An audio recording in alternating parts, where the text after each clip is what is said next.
আসসালামু আলাইকুম। আজকে আমি ট্যাংরা মাছ রান্না করব আলু বেগুন দিয়ে। আমি তেলটা দিয়ে দিলাম। আমার কড়াইটা গরম হয়ে গিয়েছে। এখন পেঁয়াজ কুচিটা দিয়ে দিব।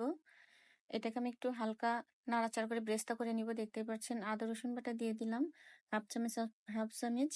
এটাকে একটু ভালো করে নাড়াচাড়া করে কষিয়ে নিব। হলুদ গুঁড়া দিয়ে দিলাম ১ চা চামচ, ধনিয়া গুঁড়া ১ চা চামচ, ধনিয়া জিরা গুঁড়া মিশানো এর জন্য ১.৫ চা চামচ দিয়েছি, মরিচের গুঁড়া ১ চা চামচ দিয়ে দিলাম। এবার লবণ দিয়ে দিব স্বাদ মতো। তারপরে কাঁচামরিচের ফালিগুলো দিয়ে দিব। কার কার এই রান্নাটা ভালো লাগে বেগুন দিয়ে খাইতে, ট্যাংরা মাছের ঝোল? আমার কিন্তু খুবই মজা লাগে। আমি মাঝে মাঝে রান্না করি। এবার কাঁচামরিচের ফালিগুলো দিয়ে আমি একটু ভালো করে নাড়াচাড়া করে নিব। ঢাকনা দিয়ে ঢেকে দিলাম, মশলাটাকে একটু কষিয়ে নিব। দেখতে পাচ্ছেন মাশাআল্লাহ মশলাটা কষানো শেষ। এবার মাছগুলো দিয়ে দিলাম। মাছটা একটু ভালো করে কষিয়ে নিব। তারপর বাকি বেগুন, আলু দিয়ে দিব, পরে টমেটো। এবার মাছটাকে একটু মাখিয়ে নিলাম খুন্তির সাহায্যে নাড়াচাড়া করে। এবার এটাকে একটু ঢেকে দিব। দেখতেই পাচ্ছেন মাছটা কষানো আমার শেষ।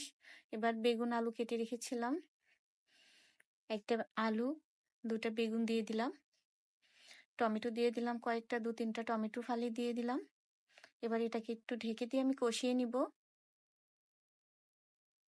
আসলে শীতের দিনে ছোট মাছ খাইতে অনেক মজা লাগে, বড় মাছ খাইতে মজা লাগে, কিন্তু সবজি দিয়ে মাছটা বেশিই মজা লাগে। এবার ফুটানো পানিটা আমি দিয়ে দিলাম। এবার এটাকে আমি ঢাকনা দিয়ে ঢেকে দিব। ঢেকে দিয়ে জাল করব যতক্ষণ না একটু ঝোলটা কমে আসছে। ধনেপাতাটা দিয়ে দিলাম একটু তাড়াতাড়ি। ধনেপাতার ফ্লেভারটা অসাধারণ সুন্দর লাগে, খাইতে অনেক ভালো লাগে ধনেপাতা। দেখতে পাচ্ছেন ঝোলটা শুকিয়ে গিয়েছে। ট্যাংরা মাছ কে কিভাবে রান্না করেন আমাকে অবশ্যই জানাবেন। আমি কিন্তু এভাবেই বেশিরভাগ রান্না করে থাকি। অনেক সময় শুধু পেঁয়াজ দিয়েও ভুনা করে থাকি। কে কিভাবে খান আমাকে অবশ্যই জানাবেন। রান্নাটা কেমন লেগেছে সেটাও জানাবেন। ভালো লাগলে লাইক, কমেন্ট, শেয়ার